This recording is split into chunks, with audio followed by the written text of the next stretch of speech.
이야기 이렇게 됐는데 사실은 사람이 왔잖아요.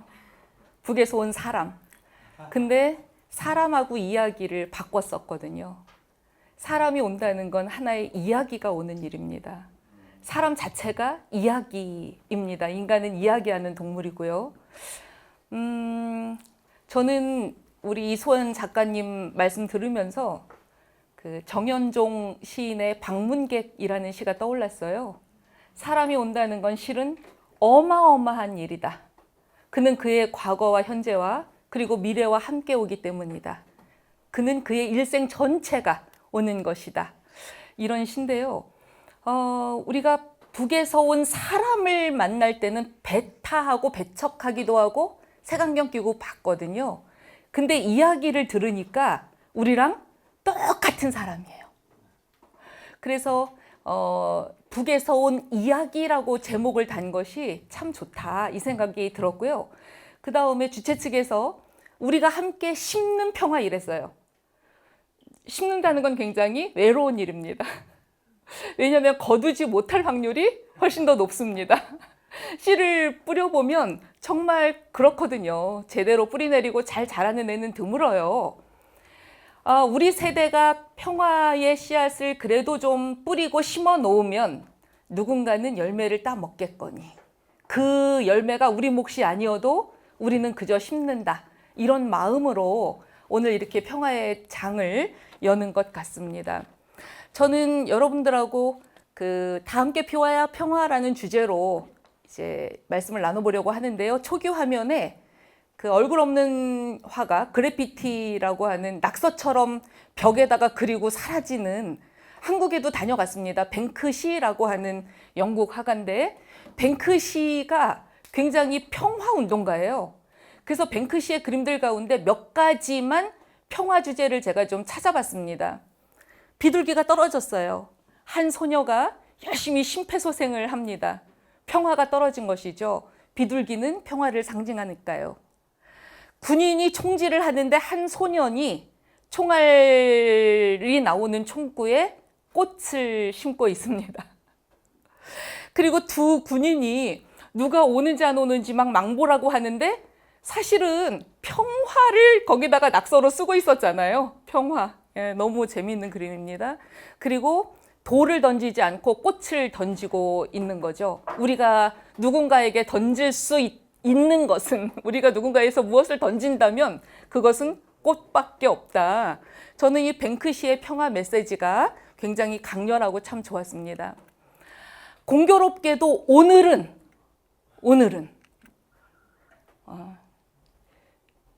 1909년 10월 26일 오전 10시경 만주 북쪽 하얼빈에서 안중근 의사가 기차에서 내리는 한 노인을 향해서 폭탄을 던진 날이죠. 우리 저 똘똘한 초등학교 3학년 멋쟁이가 안중근 이렇게 와 멋있는 청년입니다. 멋있는 미래 꿈나무. 안중근 의사가 그 폭탄을 하얼빈에서 그 던지신 때로부터 115주년이 되는 해입니다. 하얼빈이라고 하는 영화가 지금 토론토 국제영화제에서 굉장히 좋은 반응을 얻었고 안중근 의사 역에 그 현빈 씨가 캐스팅이 됐어요. 싱크로율 100%라고 생각을 합니다. 우리나라에서도 이제 12월에 개봉이 된대요. 하얼빈이라고 하는 작품입니다. 안중근 의사 이렇게 생기셨죠. 하얼빈에서 폭탄을 던지시고 11월에 하얼빈에서 우리가 아는 여순 감옥으로 오셔서 이제 재판을 받으십니다. 폭탄이 아니라 총을 쏘셨어요. 총을 쏘셨죠. 네. 도시락 폭탄은 윤몽길이죠. 1차 공판 기록이 이렇습니다. 나는 의병의 참모 중장이다. 군인이라 이거죠. 그러니까 독립전쟁을 해서 독립전쟁을 하는 군인이 적장을 죽인 것은 영웅이죠. 그러니까 살인범으로 나를 일개 살인범으로 취급하지 말라고 하는 말씀을 하셨습니다. 그런데 우리나라는 이미 1905년에 을사늑약 그리고 1907년에 군대 해산이 됐기 때문에 이런 말씀이 통하지가 않았죠. 사형 언도를 받으십니다. 1910년 2월 14일. 다시 말하면 졸속재판이죠. 10월 26일에서 불과 석 달도 안 돼서 사형 언도를 받습니다. 2월 15일 고국에 있는 동포들을 향해 유언을 남기십니다. 그리고 이틀 뒤 여순 감옥 가보면 거기가 항구 쪽이라 겨울에 가면 진짜 얼어붙어요. 바닥에서 글을 쓰기 시작하신 것이 동양평화론입니다. 오부로 글을 구성하셨습니다. 2월 17일부터 집필에 들어갔으므로 사형일은 3월 26일이었거든요. 다시 말하면 10월 26일, 딱 5개월 만에 일제가 같은 26일 오전 10시에 죽이려고 이렇게 했죠. 근데 안중근 의사께서 내가 동양평화론이라고 하는 글을 다 완성할 때까지만 한 달을 유예해 달라 이랬는데 당연히 일제가 들어주지 않았습니다. 5부작이었던 동양평화론은 서론과 본론 조금 쓰시고 그냥 사형당하셨어요. 어머니이셨던 그 조 마리아 여사께서는 항소하지 마라. 어차피 우리 천국에서 다 만난다. 너는 의를 위하여 일을 하였으니 그대로 하나님 품에 안기라. 이렇게 소복을 지어 보내셨습니다. 동양평화론에 이런 구절이 있네요. 예로부터 동양의 민족들은 오로지 문학에만 힘을 쓰고 자기 나라만 조심스레 지킬 뿐 유럽의 한 치 땅도 침입해 빼앗지 않았는데, 그런데 최근 수백 년 사이에 유럽의 여러 나라들은 도덕을 까맣게 잊고 나날이 무력을 일삼으며 경쟁심을 키워 조금도 거리끼는 바가 없다. 이제 1차 세계대전 이런 것들을 내다보시고 제국주의 열풍을 보시는 거죠. 다시 말하면 이 시대는 사회 진화론의 시대입니다. 우리가 아는 대로 다윈의 종의규현 나오고, 사실은 적자생존이라고 하는 말은 적당히만 살아도 다 산다는 뜻이잖아요. 최적자 생존이 아닙니다. 그냥 자연은 적당히만 숨을 쉬어도 산도 그렇습니다. 다 품습니다. 그런데 서구 열강이 그 적자 생존을 사실은 승자 독식으로 번역을 해서 강한 나라가 약한 나라를 침입해 들어가는, 사회에서도 무한 경쟁에서 살아남은 승자만 다 먹는다고 하는 그런 방식으로 식민지 지배를 정당화했습니다. 사회 진화론의 시대에 안중근 의사께서는 동양평화론에서 어떤 논리를 피셨냐면, 일본의 천황은 그렇게 하면 안 된다는 거예요. 그래서 일본의 천황은 동양의 평화를 원하는데, 이토 히로부미가 천황의 눈을 혼미케 해서 지금 이렇게 아시아 전체를 대동아 공령이라고 하는 잘못된 허위 관념 이데올로기로 먹고자 하니 천황은 정신 차리고 이토를 막아야 된다는 논리예요. 아리스토텔레스의 수사학입니다. 논증을 통해서 상대를 설득하기 위해서는 상대를 좀 칭찬도 해줘야 됩니다. 그래서 동양평화론을 읽어보면 백인하고 싸워서 이길 때도 우리는 황희종의 편을 들었다, 이런 표현도 나옵니다. 그게 일본하고 러시아의 전쟁이죠. 러일 전쟁. 그래서 어떤 사람들은 동양평화론을 이제 겉만 읽고 안중근 의사가 너무 일본 편 드는 거 아니야? 이렇게 얘기를 해요. 근데 사실은 안중근 의사는 5파트까지 다 결론을 내렸다면 동양의 평화를 위해서는 일본이 반드시 경술 국치를 하면 안 된다고 하는 논리까지 하고 싶었던 거죠. 자, 사회 진화론의 시대에 평화를 말한다는 건 어떤 의미일까요? 저는 그 비슷한 시기를 사셨던 대한민국 임시정부 2번째 대통령을 하신 배감 박은식 선생님을 떠올립니다. 대한민국 임시정부 2대 대통령. 혹시 어린이들은요, 대통령이 들려주는 우리 역사 이야기라는 책이 있거든요. 여기 나오는 대통령이 박은식이에요. 그래서 박은식 선생은 1910년 나라 망하고 독립운동을 하러 50대에 가고 싶은데 부인이 골골해요. 그래서 부인을 병수발을 하다가 부인이 세상 떠나고 만주로 가셔서 독립운동을 하십니다. 이분의 독립운동은 펜으로 합니다. 저는 한 달에 한 권씩 책을 쓴 그 열정에 탐복합니다. 대감 박은식 선생님이십니다. 이분이 쓴 책 중에 우리가 다 기억하는 게 한국 통사라고 하는 거죠. 나라를 잃은 슬픔의 역사입니다. 여기서 이렇게 말씀하셨습니다. 역사야말로 나라의 혼이다. 나라의 형태는 망할 수 있는데 국혼이 살아있으면 언제든지 부활할 수 있다. 그리고 그 나라의 혼이라고 하는 것은 역사다. 이런 겁니다. 그래서 이런 책들을 많이 쓰셨어요. 근데 이제 그 중에 이런 대목을 좀 주목할 필요가 있습니다. 모든 백성이 마치 물고기가 자기 종족을 잡아먹고 개가 남은 뼈다귀를 먹으려 다투는 것과 같이 서로 침탈하고 서로 해치는 것을 가장 훌륭한 수단으로 여기는 제국주의 정서. 근데 저는 이게 지금 오징어 게임이라고 하는 넷플릭스가 자랑하는 K 콘텐츠, UN에 가입된 나라가 193개국이거든요. 근데 넷플릭스가 들어간 나라가 191개국이에요. 와, 넷플릭스가 완전히 한 지구죠. 전체를 다 장악했는데요. 넷플릭스에서 1위를 한 게 오징어 게임입니다. 오징어 게임이 이런 세상이잖아요. 마치 물고기가 자기 종족을 잡아먹고 식인 사회죠. 그 뿌리에는 스스로 비하하는 근성이 있는데 이것이 노예 근성이 되고 노예 근성이 고집스럽고 모렴치한 근성이 된다. 그러니까 나라가 왜 망했는지를 꿈에 금나라 태조를 만나서 상의를 해서 조선이 왜 망했습니까? 그랬더니 구한말 이렇게 살았다고 하는 거예요. 기득권자들은 군대 안 나가려고 대리꾼 이렇게 살고 뭐 다 우리가 아는 얘기들이죠.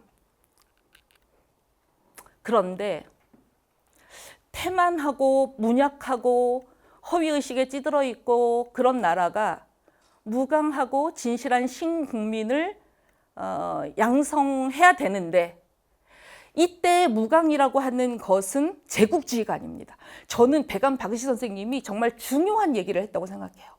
그게 뭐냐면 장래의 평화주의의 기치를 높이 들고 세계를 호령할 자는 대동민족이라는 거예요. 그러니까 무강이라고 하는 건 자기 나라를 그저 보호할 정도만 되면 된다는 거예요. 남의 나라까지 모렴치하게 쳐들어갈 필요 없습니다. 마치 김구 선생님이 백범일지에서 나의 소원, 나는 부강한 나라 되는 거 원하지 않는다. 군사력이 센 나라도 원하지 않는다. 경제라고 하는 것은 그저 빌어먹지 않을 정도만 되면 된다. 나는 문화가 아름다운 나라를 꿈꾼다. 그렇게 말씀을 하셨잖아요. 저는 그런 게 배감 박은시 선생님하고 같다고 생각을 합니다. 평화를 말하는 사람들의 운명은 참 슬픕니다. 비틀즈의 존 레논도 이매진, 상상해 봅시다. 어떤 세상? 평화로운 세상을요. 만약에 종교가 없다면 어떻게 될까요? 누구는 천당 가고 누구는 지옥 가고 안 그럴걸요? 종교가 없다면 그저 사람은 스카이, 하늘 아래에 다 같이 살아요. 이런 노래를 불렀어요. 만약에 사유재산이 없다면 어떻게 될까요? 만약에 국가가 없다면 어떻게 될까요? 국가가 없다면 전쟁도 없어요. 이런 노래를 불렀거든요. 이 노래를 부르고 총살당합니다. 마하트마 간디도 그렇잖아요. 평화를 말씀하시고는 그냥 살해당하시죠. 왜 우리 사회는 평화를 꿈꾸는 사람, 그러니까 갈라치기하고 두려움을 조장하고 공포를 조장하고 가르고 분열시키고 분단시키고 그러면 승승장구해요. 근데 왜 하나가 되자고 하고 화목 제물로 서로 섬기자고 하고 사랑하자 그러고 평화를 이야기하면 이런 운명을 겪어야 하는지. 저는 안중근 의사 이야기와 곁들여 이 이야기를 꼭 했으면 좋겠습니다. 1911년 안중근 의사가 사형당하시고 1년 뒤죠. 1910년에 사형당하셨으니까요. 일본에서 사상가 고토쿠가 잡혔습니다. 이 사람은 일본 천황을 비판해요. 일본의 천황제를. 그 다음에 일본이 조선을 침략한 것은 잘못됐다고 주장을 해요. 그러면서 전 세계 약자들이여 서로 힘을 합치자 이렇게 얘기해요. 이분이 잡힐 때 꿈에서 안중근 의사의 저 시가 발견된 거예요. 안중근 의사를 존경하셨습니다. 와, 생을 버리고 의를 취하고 육을 죽이고 인을 이루셨으니 안중근이여 그대의 일거에 이토 히로부미를 죽인 그 사건에 천지가 모두 전율했소. 민족은 특수한데요. 이렇게 평화라든가 자유라든가 사랑이라든가 이런 가치들은 보편이거든요. 때로는 민족을 넘어 보편으로 나가는 사람들도 있어요. 쉽지 않은 일이지만. 그래서 이분은 사형당하십니다. 1911년에 사형당합니다. 이런 사람을 일본이 살려두지 않죠. 평화는 침묵하는 게 아니다. 중립을 지키는 것도 아니다. 많은 사람들은 복잡한 일 있을 때 아유 나는 평화주의자라 중립을 지킬 거야 이래요. 그거는 비겁한 겁니다. 현실에서 침묵과 중립은 결국 강자를 옹호하는 무책임한 변명이 되기 쉽다. 평화는 오히려 소리치는 것이다. 어느 한 편을 드는 것이다. 기울어진 운동장에서 이렇게 좀 올라와야죠. 약자의 편에 서서 강자의 부당한 폭력에 온몸으로 저항하지 않는 한 평화는 오지 않는다. 건방지게도 제가 쓴 글입니다. 제가 예전에 썼던 논문 가운데 안중근 의사가 천주교도세요. 그래서 이분은 토마스 안중근, 토마스, 도마라고 하는 세례를 받으셔서요.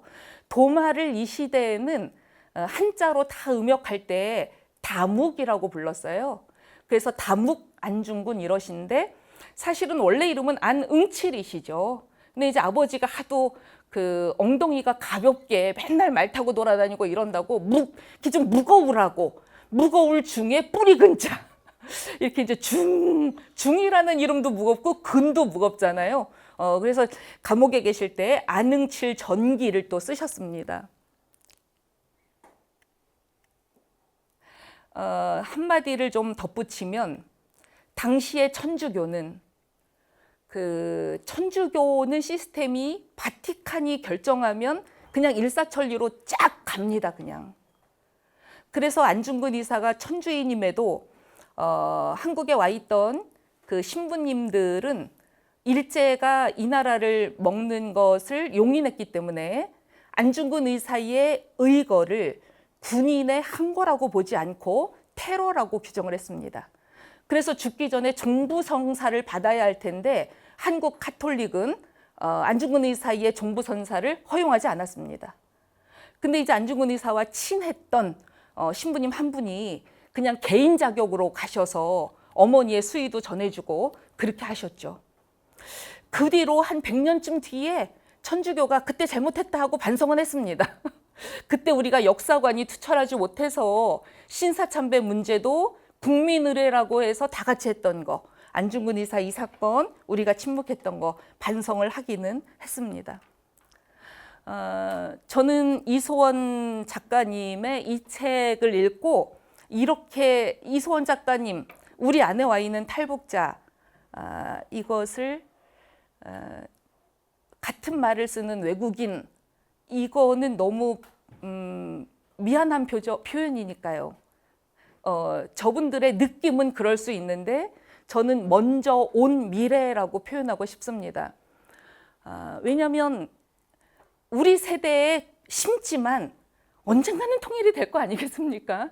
먼저 온 미래예요. 우리가 OECD 가입국가이기 때문에 OECD 가입국가들은 노블리스 오블리주가 있어서 난민도 받아줘야 돼요. 먼저 온 미래입니다. 지난번에 아프가니스탄에 미군이 철수하면서 탈레반이 들어갔을 때 서방 OECD 가입 국가들이 아프가니스탄 난민들을 막 받아줬죠. 노블리스 오블리주예요. 좀 잘 사는 나라들은 난민을 몇 %는 받아줘야 됩니다. 먼저 온 미래죠. 우리와 다른 사람들하고 타자들하고 어떻게 살고 있느냐, 살 수 있느냐, 살아야 하느냐, 요 문제가 사실은 탈북자들이 같은 말을 쓰는 이분들이 우리에게 던져주는 숙제이기도 합니다. 말하기에는 두 종류가 있습니다. 무엇에 대해 말하기, 그리고 무엇을 말하기, 이렇게 두 종류가 있죠. 사과에 대해 말하기, 사과에 대해서 말할 수 있죠. 빨간색이다, 뭐 동그랗다, 대해서 말할 수 있어요. 근데 폴 세잔에게 사과 하나로 인류를 바꾼, 현대 미술을 바꾼 폴 세잔이 그린 사과는 750억 원이거든요. 그러니까 세잔이 그렇게 하고 피카소가 나오고 마티스가 나오고 막 이랬다는 거예요. 현대 미술의 그냥 최초의 사과입니다. 세잔의 사과. 세잔에게 사과란 무엇이냐 그렇게 묻는다면 세잔은 아마 아무 말도 못할 거예요. 진리거든요. 사과 한 알에서 온 우주가 빛과 그 모든 것을 그 안에 다 담거든요. 그 많은 말들을 어떻게 하겠습니까? 저는 탈북자에 대해 우리는 말할 수 있어요. 이러쿵저러쿵 말해요. 그런데 지금 이소원 작가님은 탈북자의 삶을 말했어요. 여기에다가는 우리가 토를 달 수가 없죠. 하나님에 대해 말할 수는 있습니다. 뭐 하나님은 이런 분이다 저런 분이다. 근데 신을 정말 경험한 사람들은 하나님을 말한다. 쉽게 그렇게 할 수 있을까요? 탈북자에 대해 말한 소설들은 많았습니다. 한국 작가가 탈북자를 취재해서 그분들의 삶을 각색해서 보여주죠. 예를 들면 유령이라고 하는 저런 작품입니다. 1억 원 고료 세계 문학상을 받으셨대요. 한국 작가십니다. 저 유령이라고 하는 작품을 보면 그 이만갑 그런 거가 나오는 거예요. 예.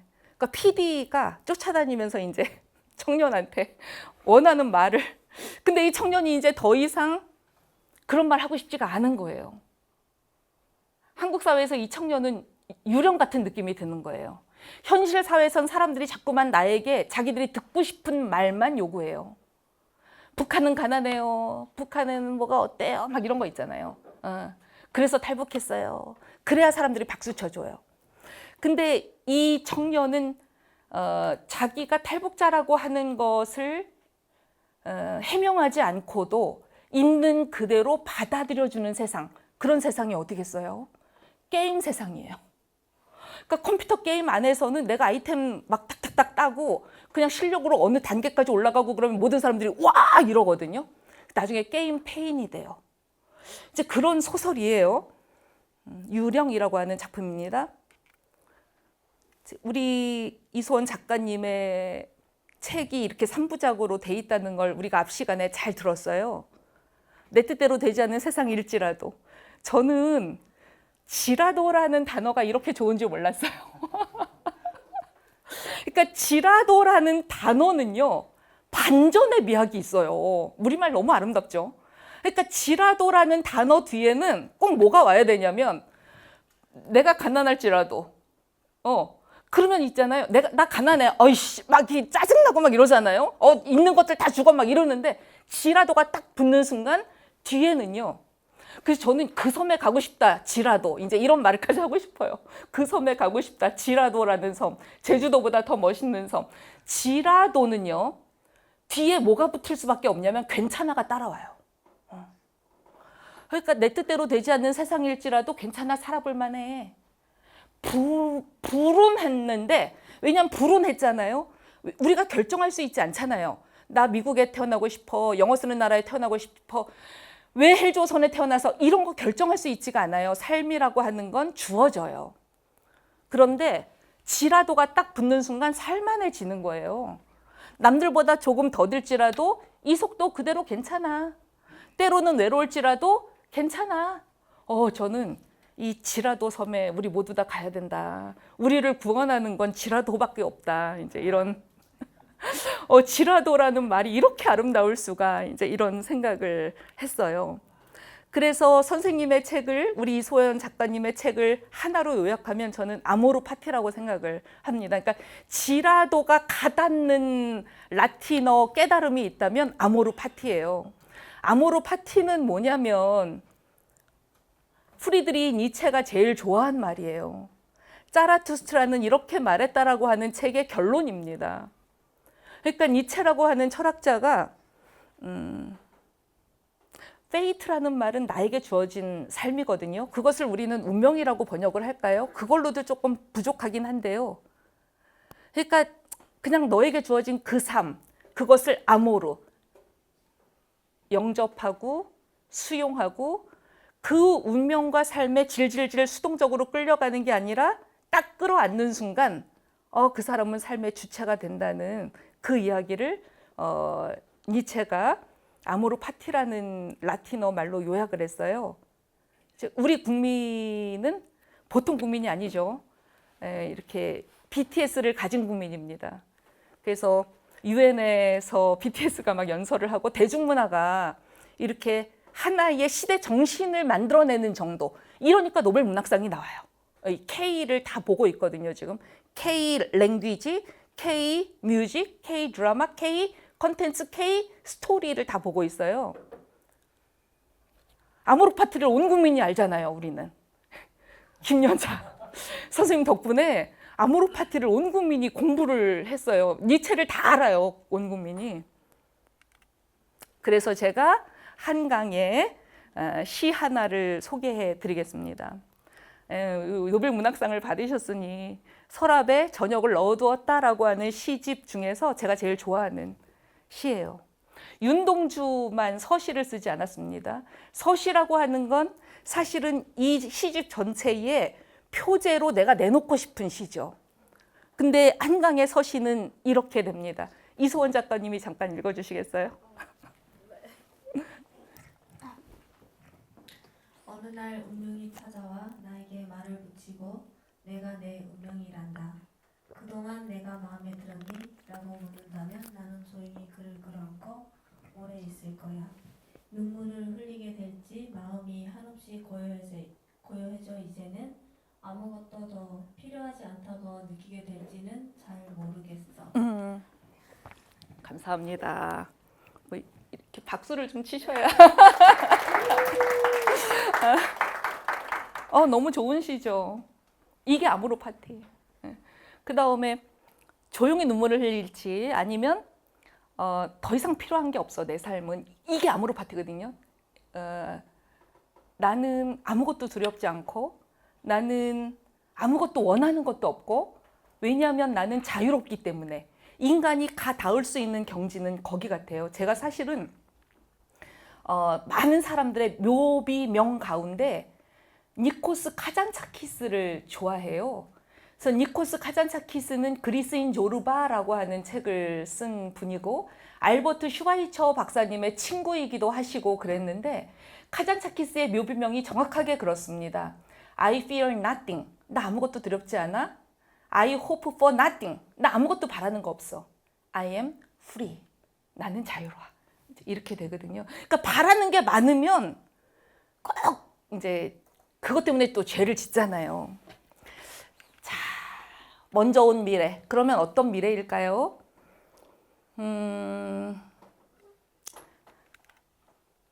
지금 우리가 원하는 건 뭐 평화로운 미래 말은 그렇게 하고 싶은데 우리의 현실은 그게 잘 안 되죠. 예를 들면 장애인 직업센터가 우리 동네에 들어온다니까 장애인 시설이 웬 말이냐? 그 다음에 쓰레기 매립장 들어온다니까 쓰레기 매립장이 웬 말이냐? 땅값 내려간다. 난민들이 들어오니까 가짜 난민도 같이 들어오고 무슬림도 들어오는데 난민 받아주면 안 된다. 이슬람 사원 다 법적 허가 받아서 건축 올라가고 있는데 주민 죽이는 이슬람 사원 절대 결사 반대. 지금 우리 사회는 이렇게 분열되어 있어요.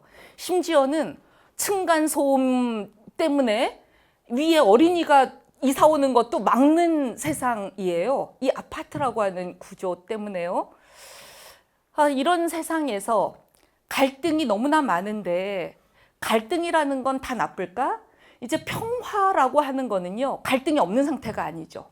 갈등을 풀어가는 과정이 정의롭다는 거예요. 폭력은 왜 생길까요? 그러니까 평화라고 하는 단어는 평화라는 개념은 평안하고 다릅니다. 평안이라고 하는 건 나 혼자도 괜찮아요. 밥 먹고 등 따시면 마음이 편안하다 이래요. 근데 평화는요. 이 편안한 게 깨지는 거예요. 그러니까 편안한 게 왜 깨지냐면 나 밥 많이 먹어서 내가 배가 참 불러서 편안한 줄 알았는데 굶는 사람이 딱 보여요. 그 순간 갑자기 불편해지죠. 그러니까 평화라는 개념은 관계 개념입니다. 그래서 당신은 평화로운 사람입니까?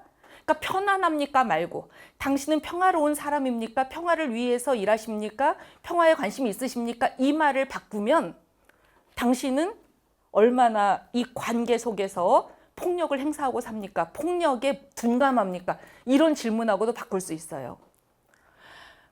폭력이 생기는 이유는 힘의 차이를 악용하는 사람들 때문이죠. 수입, 교육 수준, 이건 뭐 당연히 뭐 다 아는 얘기입니다. 한국 사회는 철저하게 폭력적인 사회예요. 강남 산다 이런 거 하나로 그냥 다 먹고 가고요. 서울대 나왔어 이러고 살잖아요. 우리가 말이 되냐고요. 나이, 인맥, 국적, 출신, 민족 다 힘의 원천이에요. 그런데 이 힘의 차이는 사실은 사람들 사이에 다름이기 때문에, 왜냐하면 쌍둥이도 똑같은 IQ로 태어나지 않거든요. 쌍둥이도 다 달라요. 그러니 이 다름이란, 세상에 나와 같은 사람은 한 사람도 없다, 다른 건 그냥 다른 것이다 인정하면 평화로운데, 인간은 자기한테 요만큼이라도 힘이 있으면 그걸로 누군가를 짓밟고 싶어하는 제국주의 속성이 있죠. 그게 사피엔스의 운명이에요. 사피엔스는 그렇게 진화했어요. 사피엔스는 인지혁명을 통해서 머리가 커진 다음부터 자기보다 덜 똑똑한 애들, 네안데르탈린. 그러니까 막 이렇게 대륙을 막 거쳐가잖아요. 유럽도 가고 호주도 가고 뭐 가보니 거기 원래 살고 있던 호모들이 많습니다. 호모 네안데르탈렌시스, 호모 에스가르터, 호모 루돌펜시스, 온갖 호모들이 있어요. 호모 속에 속하는 수많은 종들. 근데 그 중에서 유독 사피엔스만 살아남았어요. 타자 7.9 정도면 후쿠시마 원전이 폭파될 정도의 위력이거든요. 2011년 후쿠시마.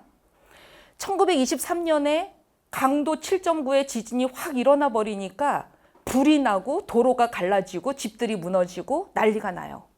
바로 그때 타자들이 보이죠. 누구? 조선 사람들. 일본에 와 있는 조선 사람들. 그 사람들을 타자화합니다. 부정적인 속성들, 열등한 속성들, 조센징들은 다 그래. 불령선인들. 우리가 지들을 근대화시켜주겠다고 들어갔으면 고분고분 감사하게 여겨야지. 불령, 은혜를 모르는 조센징들. 그래서 조선 사람들 다 잡아서 죽였는데 일본 신문에는 한 명밖에 안 죽었대요. 근데 독립신문, 상해 임시정부가 발간했던 독립신문에서 조사해보니 6,661명의 조선인들이 그날 다 죽었습니다. 이런 게 타자화의 폭력이에요. 합리적인 이성이 작동하지 않았습니다. 심지어는요, 놀라운 것은 이제 관동 그 대지진이라고 하는 게 도쿄에서 좀 변들이 그 위거든요. 그러니까 일본 표준말을 써요. 그쪽에서 사는 일본인들은. 근데 오사카나 이런 데서 온 사람들은 또 사투리를 씁니다. 그러니까 이 지역에 낯선 일본인들이 들어왔는데 이 사람들이 일본 사람인지 조선 사람인지를 말투로 합니다. 그러니까 옷을 똑같이 일본 사람처럼 입었으면 조선 사람인지 모르니까, 구분이 안 되니까. 그러니까 사람들이 모여 있으면 주고엔 고주시엔 해봐 이렇게 했어요. 제 발음도 틀릴 거예요 아마. 주고엔, 이게 일본 사람들이 하면 이게 스와 지읒의 중간이라네요. 주고엔. 그러니까 기차에 올라탔을 때 그냥 조금 뭔가 안 좋아 보이면 주고엔 해봐. 이게 15원이라는 발음이래요. 15원. 그래서 15원이라는 발음 때문에 목숨을 빼앗긴 일본 사람도 많아요. 작년 부산국제영화제에 일본 감독이 만든 영화가 그거였습니다. 주고엔 발음을 못해서 죽은 조선 사람과 일본 사람들에 대한 이야기. 이 영화는 당연히 일본에서 상영이 돼도 난리가 났죠. 일본은 이런 거 감추고 싶으니까요. 넷플릭스의 트리 오브 피스라는 영화가 있더라고요. 이것은 루안다 내전을 다룬 영화입니다. 루안다 내전. 후투족, 투치족 서로를 타자화해서 죽입니다. 인간은 인간을 함부로 칼로 찔러 죽이지 않습니다. 저 사람은 인간이 아니라고 생각해야 대량 살상이 가능합니다. 그래서 투치족, 이제 정글에서 쓰는 마체테라고 하는 엄청난 칼로 사람을, 임신한 여자까지 다 베어서 죽이는데 바퀴벌레라고 부른 거죠. 이 영화에 보면 그 내전의 국제 루안다 내전의 날이 있어요. 이 루안다 내전은 사실은 그 뒤에 벨기에와 독일이 있거든요. 그들이 식민 지배를 하고 부룬디하고 합병해서 지배하다가 아예 나 몰라라 도망가고 분단시키고 이 모든 역사가 있는데 사실 전쟁은 자기들끼리 저렇게 일어났습니다. 타자에 대해 말하기 중에 이제 여러 책들이 있는데 타자가 자기 입으로 자기 삶의 이야기를 말한 것가 저는 혹시 최금희 작가를 아시나 모르겠어요. 탈북 작가신데요. 이분도 자기 이야기를 스스로 하셨어요. 저는 굉장히 용감한 행위라고 생각합니다. 그러니까 탈북민에 대해 쓴 소설들은 많았는데 탈북자가 자기 입으로 다른 작가를 거치지 않고 직접 자기 이야기를 한 소설들, 그것은 위대한 용기입니다. 최금희 씨의 금이의 여행이라는 소설도 있는데요. 이런 대목들이죠. 밥 먹다가 텔레비전에서 탈북한 사람들이 인천공항 들어오는 뉴스가 나오는데 사람들이 막 탈북자들 왜 온대? 여기도 굶은 사람 많은데 쟤네들 우리 세금 받잖아. 막 이런 말투들. 그런 거에 이제 막 쥐구멍으로 숨고 싶고 탈북을 했다가 탈남을 하고 싶은 거죠. 이 나라에서도 환영받지 못하는구나. 그러면 어디 호주나 뭐 미국이나 캐나다나 이렇게 갈까? 근데 언제 한번 제가 TV를 보는데 캐나다 정부가 탈북민들이 모여 사는 아파트를 보여주더라고요. 그러면서 이분들이 캐나다에서 정착하기는 너무 어려운 거예요. 왜냐면 언어 때문에. 그러니까 이 캐나다 정부에서 나온 그 공무원이 한국 정부한테 요청을 해요. 한국민들한테. 당신들은 언어도 같으니까 탈북을 했다가 탈남하지 않도록 당신네들도 잘 사는 나라인데 좀 돌봐주면 안 되겠냐고. 왜냐하면 캐나다에 와서는 할 수 있는 일이 너무 직업도 이제 직업이 언어가 같으면 그래도 직업의 상승 이동이라는 게 가능합니다. 근데요, 한국에서 박사 학위가 있다고 해서 영어가 안 되는데 호주 가서 교수할 수 있나요? 안 되는데 청소할 수밖에 없거든요. 그러니까 이게 언어라고 하는 게 굉장한 자원인데 탈남하는 분들 예, 여기 이만갑이 여기 나오네요. 그러니까 이만갑 저희 어머니도 88세신데 아유 이만갑 너무 많이 보세요. 근데 이제 저는 이게 남한 사람들의 허위 의식이라고 생각을 해요. 그러니까 이만갑을 보면 저희 어머니 맨날 무슨 생각을 하시냐면 우리는 쟤네보다 낫다는 거예요. 여러분 그 사랑이라고 하는 것에 여러 결이 있는데 연민이라고 하는 사랑이 온전하지 않은 거 아시죠? 연민이라는 건 뭡니까? 불쌍히 여기는 거예요. 불쌍히 여긴다는 건 뭡니까? 나는 저 사람보다 위에 있다는 뜻이에요. 대등하면 그게 안 됩니다. 우리 사회에서 환대받는 탈북자들은 누구일까요? 우리가 듣고 싶은 말을 해줘야 돼요. 우리가 그들을 관용하는 범위는 어디까지일까요? 그 홍세화 선생님이 똘레랑스라고 하는 유럽, 프랑스를 중심으로 한 관용 정신을 한국에 소개를 하셨죠. 근데 사실은 똘레랑스는 강자 입장에서는 우리가 관용을 베풀어서 당신들이 여기 우리랑 같이 사는 거야. 우리 세금으로 뭐 하나원도 그렇고 정착자금도 그렇고 똘레랑스예요. 근데 당사자는요. 똘레랑스라는 말은 톨러런스예요. 참아주는 겁니다. 내가 그렇게 불편한 존재들인가? 거북살스러운가? 나랑 같이 살려면 저 사람들이 나라는 존재를 참아줘야 되는 정도인가? 저는 똘레랑스는 진정한 인간의 윤리가 아니라고 생각합니다. 똘레랑스에서 더 나아가야 하는데 그건 환대예요. 환대라는 건 뭘까요? 환대. 여러분은 환대 받아보신 경험이 있으십니까? 남한 사회는 돈 있으면 환대받아요. 그러니까 이제 백화점 가면 고객님 이게 환대라고 잘못 이해해요. 영어로 하스피탈라티예요. 환대가. 근데 하스피탈라티는요. 호텔하고 발음이 비슷하고요. 호스피스하고도 발음이 비슷해요. 원래 호텔은 1세기에 나그네라는 존재들은 어지간하면 자기 땅에서 살기 때문에 그 땅을 떠난 사람들은 늘 생명의 위협을 받습니다. 그런데 누군가가 문 열어놓고 와서 주무셔도 돼요. 담요와 마른 빵과 촛불이 항상 준비되어 있어요. 이게 호텔의 효시예요. 환대죠. 아무나 환대하지 않습니다. 기독교인들이 주로 그렇게 했다는 거예요. 그러니까 1세기에 로마는 전쟁하는 나라였기 때문에 전쟁을 하면 항상 세균이 같이 병이 늘 창궐합니다. 콜레라니 뭐니 많이 돕니다. 그러니까 사람들이 문 다 닫아 걸고 격리를 해요. 총균 세죠. 근데 기독교인들은 문 열어놓고 환대했다는 거예요. 그게 호텔이에요.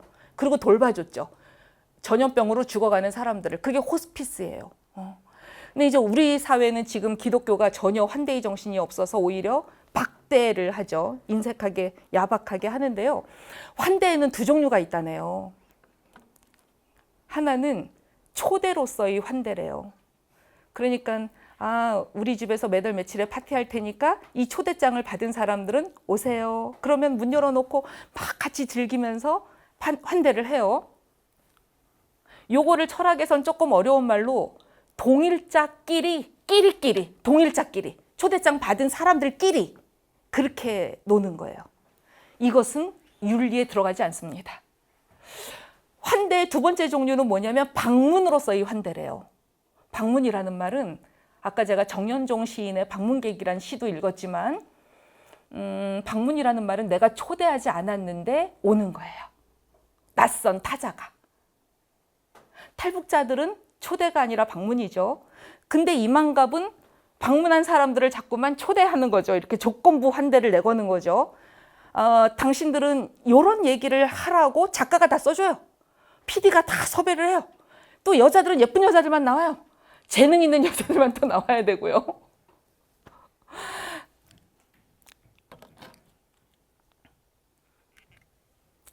찔레꽃이라고 하는 이것도 탈북자에 대해 나온 소설입니다. 정도상 작가의 소설인데요. 이 찔레꽃은 중국을 거쳐 이 땅에 정착한 한 여성의 삶. 우리 이소원 작가님은 그래도 소프트 랜딩 잘 정착하셨고 잘 이겨내셨는데 이 여성은 그렇지 못했죠. 그래서 결국은 성매매까지 내려가요. 그래서 마음에도 없는 행위를 몸으로 겪어내며 모멸감. 세상에는 돈으로 해결할 수 없는 것이 하나쯤은 있어야 했다. 돈만 있으면 무엇이든 할 수 있다는 오만한 세상. 이 소설은 탈북자가 생각하는 남한이라는 사회를 이렇게 표현합니다. 돈만 있으면 무엇이든 할 수 있다는 오만한 세상. 근데 저는 정말 남한 사회가 이런 것 같거든요. 돈으로 안 되는 거 뭐 있어? 자꾸 이렇게 가죠. 우리가 돈을 벌으려면 마음에도 없는 행위를 모명감을, 불욕감을 견뎌내면서 해야 돼요. 20대 청년들은 계속 죽어나가고 이런 현실들. 그래서 사실은 탈북자라고 하는 것은 우리 사회에 조건부로 끼어 있는 이방인 이웃, 한국말을 쓰는 외국인. 이제 그런 현실을 날카롭게 고발하죠. 이렇게 된 데는 남한 사회가 이 사회에 몸담고 사는 사람들 대부분이 이미 서로를 환대하는 인간다운 삶과 거리가 멀어요. 서로를 관계 맺음을 다 이용 가치가 있을 때만, 교환 가치가 있을 때만, 나는 이걸 줄 테니 너는 이걸 줘라. 그렇게 사물화에 길들여져요.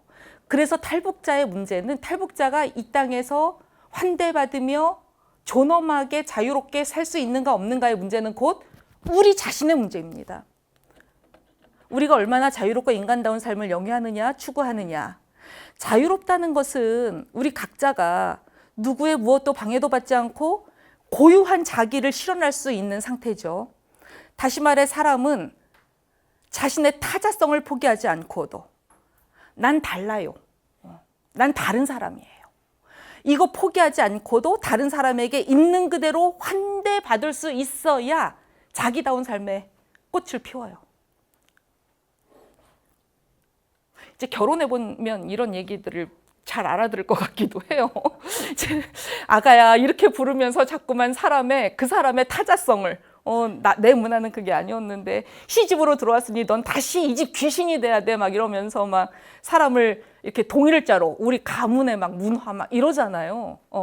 근데 이런 폭력들을 너무 많이 당해요. 우리는 집단주의 문화라.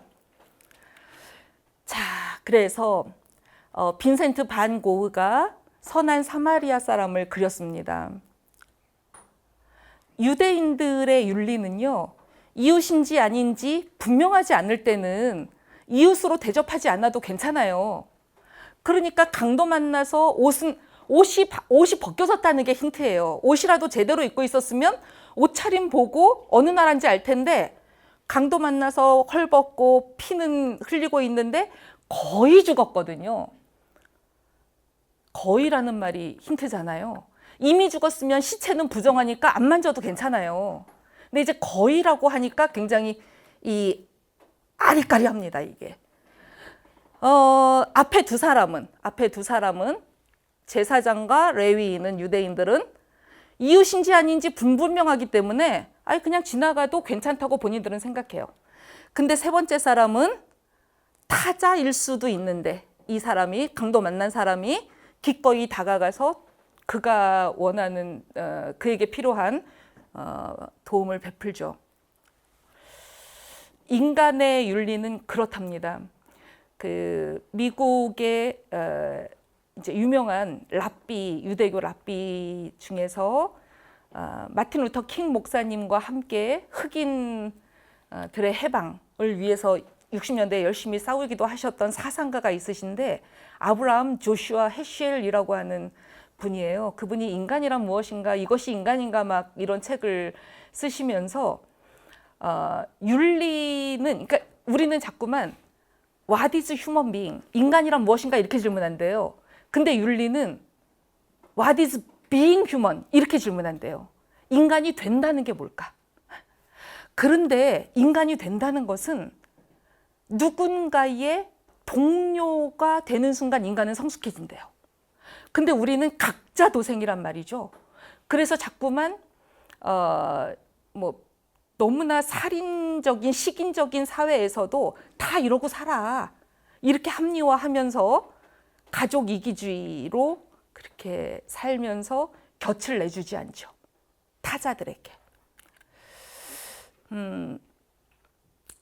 다르죠. 다른 것은 낯섭니다. 근데 이 뭉크의 그림에 너무나 잘 나오는데, 낯선 존재 앞에서는 다르니까 환대하자가 아니고요, 낯선 존재를 만나면 우리 뇌에서 이 부분이 활성화된다네요. 편도체. 뇌에서 편도체가 하는 역할은요, 딱 두려움이라고 하는 자극을 먼저 이렇게 준대요. 그러니까 다르니까 환대해야지가 아니라, 그러려면 이렇게 대뇌까지 와줘야 돼요. 변연계, 대뇌, 중추신경 막 여기에서 이걸 다 이성으로 해독을 해줘야 되는데, 사실은 편도체가 먼저 건드려진대요. 근데 편도체가 하는 역할은 뭐냐면 트라우마예요. 트라우마. 그러니까 예를 들면 밤에 길을 가다가 낯선 사람한테 한번 찔렸거나 해코지를 당할 위험이 있던 사람은 비슷한 환경에 딱 처하면 어떻게 되겠어요? 이 편도체가 활성화돼서 도망가야 되거든요. 무조건 달려야 되거든요. 편도체는 그런 역할이래요. 어떤 남자한테 성추행을 당했던 여자는 엘리베이터에 한 남자만 타도 편도체가 자극이 돼요. 그러니까 식은땀이 막 온몸에서 나요. 어떻게 하겠어요? 자기 경험인데, 트라우마인데. 그래서 편도체는 트라우마랍니다. 다르니까, 다른 것은 틀린 게 아니니까 그 존재를 환대해야 되는데, 너무 나하고 낯설면 인간은 이 두려움이라고 하는 편도체가 자극이 되고, 이 두려움을 이용하는 정치 세력이 있습니다. 두려움이 정치와 결합되면 지옥이 되는 거죠. 지금 이제 유럽이 다 그 극우 당들이 득세하는 거, 이민자, 난민 다 반대한다, 무슬림 반대한다. 미국의 마사 누스바움이라고 하는 여성 철학자가 있는데, 이분이 미국에서 트럼프 대통령이 두려움을 촉발하면서 이민자들 들어오면 일자리 뺏겨요, 멕시코 장벽 세워야 돼요, 그렇게 유세를 다니면서 바이블 벨트 사람들의 표를 끌어서 대통령에 당선이 되었죠. 지난번에 조 바이든 앞에 그 두려움의 정치를 보면서 마사 누스바움이라는 여성 정치 철학가가 쓴 책이에요, 이게. 그래서 이제 우리 말로는 다르게 번역됐는데, 타인의 연민에 관하여인가 하여간 그렇게 번역이 됐는데, 원래는 두려움의 정치가 군주제와 결합하면 막 이런 식의 어려운 제목이었어요. 다 이렇게 갑니다. 인간은 호모 인크루바투스 인세라는 말은 자기 안으로 구부러진다는 뜻이에요. 그러니까 타자가 있는데 나부터 살고 보자예요. 내 온 관심이 나로만 갑니다. 그런 상황, 두려움의 정치는 지옥. 지옥은 모든 사람이 다 자기 안으로만 구부러져서 타자를 전혀 수용하지도 않고 곁을 내주지도 않는 세상. 그것이 지옥이죠. 피카소가 이런 작품을 그렸습니다. 기억하시는 분들 있을지 모르겠습니다. 한국 전쟁에서 일어난 대학살이라고 하는 작품이었고 1951년에 만들어졌는데요. 피카소가 이 작품을 그리고 피카소의 수많은 작품들이 미국 땅을 밟았죠. 다 미국에서 전시회가 열리는데 미국이 이 작품은 못 들어오게 했어요. 미국 내에서 전시가 안 됐었습니다. 왜냐하면 여기 나오는 한국 전쟁에서의 대학살은 황해도 신천 지역에서 일어났던 선천 지역에서 일어났던 일반 군인이 아니었던 인민군이 아니었던 마을 사람들이 죽은 사건인데요. 요 옆에 보이는 이 피도 눈물도 없는 전쟁 기계같이 생긴 이것을 북한은 미군이라고 그 역사박물관에 써놨거든요. 황해도에서는. 그러니까 미군의 대학살이에요. 그러니까 미국 입장에서는 북한이 그렇게 선전하고 있는데 피카소가 이런 작품을 그렸으니 절대로 이 그림은 미국에 못 오죠. 그러다가 피카소가 죽고 난 다음에야 아주 세월이 지나서 1980년에 처음으로 미국에 갔습니다. 한국에는 피카소의 모든 작품들이 다 올 수 있었는데 한국에는 이 그림이 언제 왔을까요? 이 그림이 세상에 나오고 70년 만에 2021년에 처음으로 이 그림이 한국에 왔습니다. 그래서 모든 신문마다 한국전쟁의 대학살이라고 하는 이 그림이 왔다는 거, 그게 막 대서특필이 됐었어요. 그때 이 땅은 뭐 하고 있었는데요? 문재인 정부가 유엔에 가서 정전협정을 종전선언으로 바꿔야 된다. 전쟁은 이제 종전해야 된다. 지금은 그냥 휴전 이렇게 돼 있잖아요. 대충. 그러니까 정전협정을 종전선언으로 바꾸고, 선언은 국제법상 효력이 없으니 평화협정으로 나아가야 한다. 이런 시즌에 이 그림이 들어왔었어요. 그러면 이 그림에서 전쟁의 광기로 여성과 어린이, 아기 벤 여자들도 있는데 이런 민간인을 학살하고 있는 이 사람들은 누구일까요? 북한은 미군이라고 그러고 남한은 인민군이라고 그랬습니다. 누굴까요? 이제 그런 분들을 위해서 제가 황석영 작가의 손님이라고 하는 작품을 소개합니다. 그 손님에 보면 이게 도대체 누구에 의해서 학살이 이루어졌는지가 너무 잘 나옵니다. 2023년 작년에 정전협정 70주년을 맞이하여 힘에 의한 평화를 하겠다고, 동그라미가 왜 저기가 있나요? 힘에 의한 평화를 반드시 지키겠다고 우리 정부가 그랬습니다. 평화는 힘으로 지킬 수 있을까요? 힘에 의한 평화, 지금 이게 현 정부의 모토입니다. 그리고는 2023년 9월에 대법원에서 그 탈북 단체가 북한에 이제 확성기 틀어대고 막 삐라 보내고 풍선 띄우고 이런 것들은 표현의 자유를 침해한다 헌법 소원을 냈는데 지난 한 10년 동안 그거 안 했었거든요. 우리가 먼저 보내지 않았었거든요.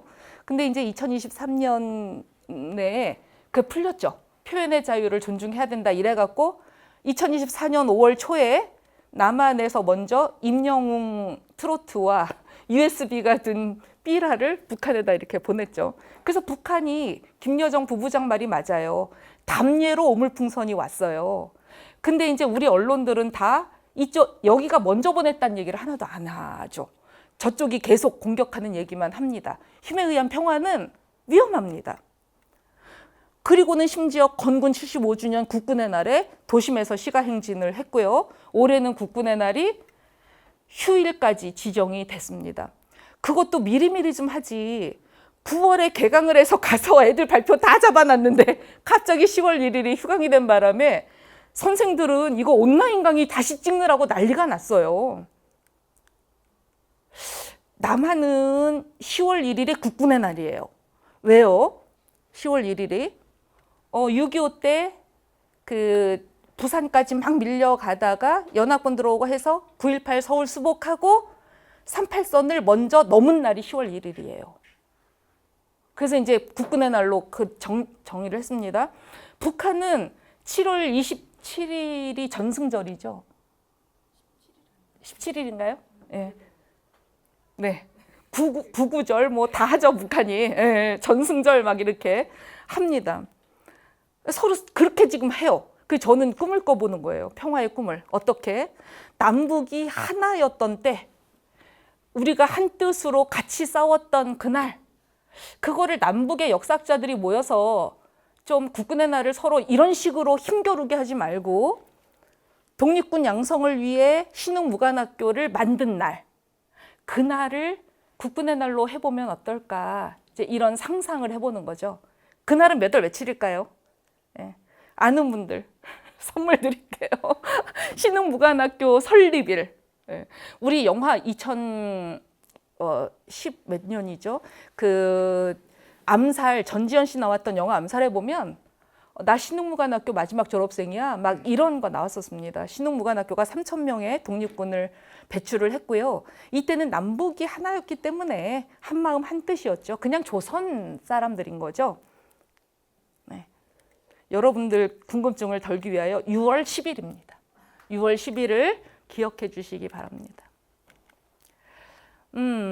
이제 울산에 아프간에서 우리가 비행기로 미라클 작전으로 모셔갖고 온 특별 기여자들 391명이 제천에 먼저 오셨고, 거기서 울산으로 한 150 몇 명이 울산으로 이렇게 배당이라고 할까요?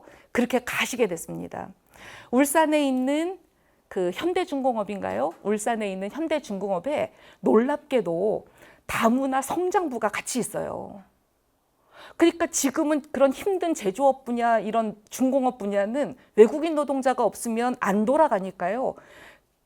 야, 동반 성장부가 있는 거예요, 회사 안에.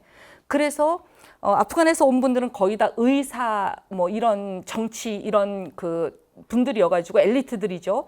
조금 가르치면 중공업 분야에서 바로 일할 수 있어서 그분들을 모셔갖고 직장으로 이제 취업을 시키는데, 그럴라니 자녀들도 있고 부인도 있고 하니까 159명인가 이렇게나 움직이게 됐습니다. 울산 사람들 어땠을까요? 네, 이렇게 왔었어요. 엄청 왔어요. 일단은 학교에서 아이들이 몇 월 며칠에 학교에 들어온다, 이 소식이 알려지자 엄마들이 데모를 하기 시작했습니다. 그런가 하면 또 일부에서는 난민분들을 따뜻하게 맞아야 합니다, 이렇게 또 갔어요. 그런데 제가 이런 책을 읽었어요. 미래를 먼저 경험했습니다. 이게 먼저 온 미래죠. 우리 안에 낯설게 들어온 타자들. 그런데 이 책은 뭐냐면 울산에 들어온 아프간 난민과 1년을 같이 지낸 모든 계층 사람들의 이야기를 다 인터뷰해가지고 기자가 정리를 했어요. 저는 이 노오키 교육감이 대단하다고 생각해요. 노오키 교육감이 학부모들 만나서 계속 대화를 했고요. 이 아이들이 처음 등교하는 날 아프간 아이들 손을 잡고 같이 등교를 해줬습니다. 울산에서 TK 정서가 있는 울산에서 최초로 진보 교육감이 나왔습니다. 이분이 학교 선생님 하다가 교육감이 되어야 되겠다 생각한 것은 정치를 바꾸지 않으면 안 되겠다. 내가 가르친 애가 취업을 했는데 이 녀석이 일하다가 손이 잘려요. 청년 노동 현실이 이렇게 되면 안 되겠는데 이놈의 비정규 뭐 이런 청년 노동의 현실을 어떻게 바꾸지? 정치밖에 없어요. 그래서 진보 교육감으로 출마하셨는데 되신 거예요. 대신 다음부터 다문화 교육을 하셨습니다. 난 한 아이라도 좌절하는 것을 보고 싶지 않다. 특수학교 만들어서 이슬람 애들 따로 가르치세요. 아니요, 공교육에서 소화해야 됩니다. 다문화 경험이 많은 아이들일수록 나중에 취업해서도 대인관계가 원활합니다. 다문 아이들의 인성이 훨씬 더 나아집니다. 막 이걸 설득을 해가지고 했는데 저 노옥희 교육감이 같은 해 8월에 과로사로 숨지셨어요. 놀라운 일이에요. 심정지로 63세인가 4세에 돌아가셨는데요.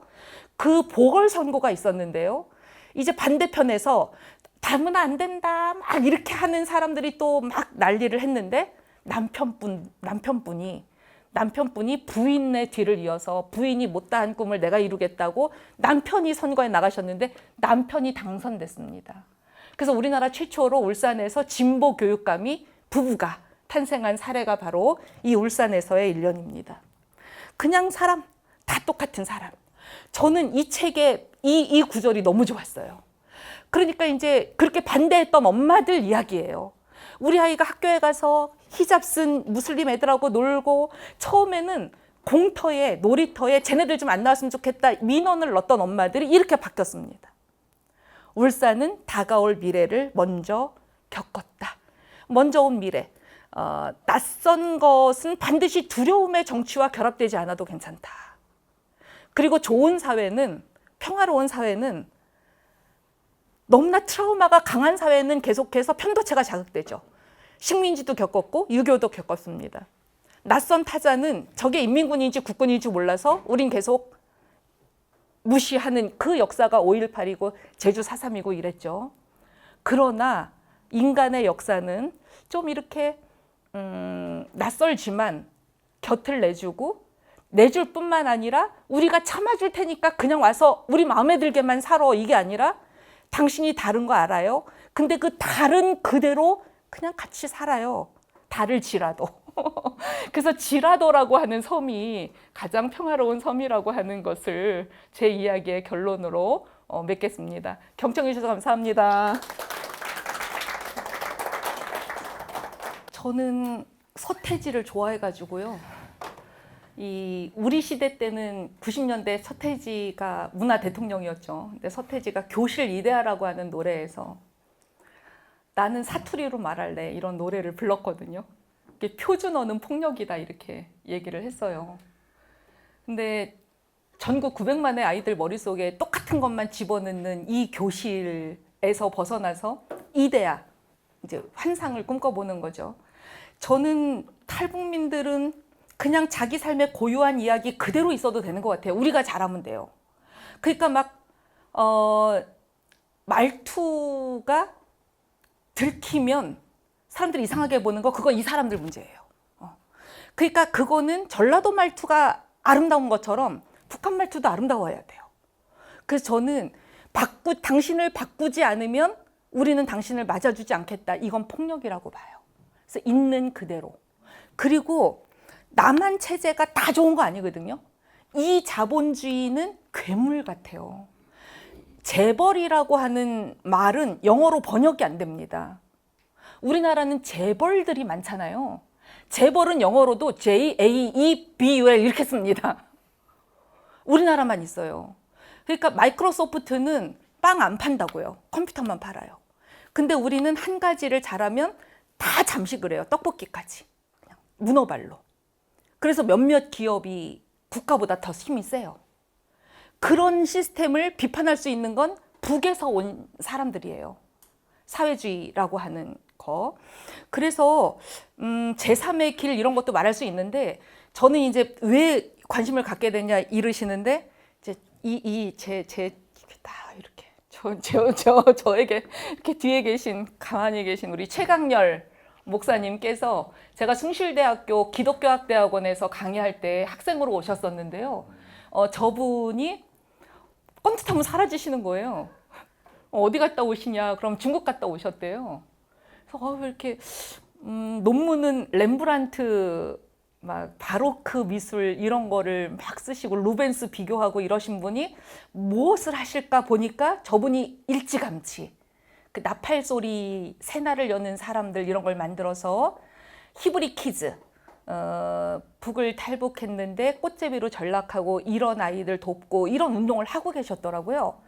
그런 데다가 제가 호주에 강의를 갔다가 놀랍게도 우리 최강렬 목사님의 아버님을 만났어요.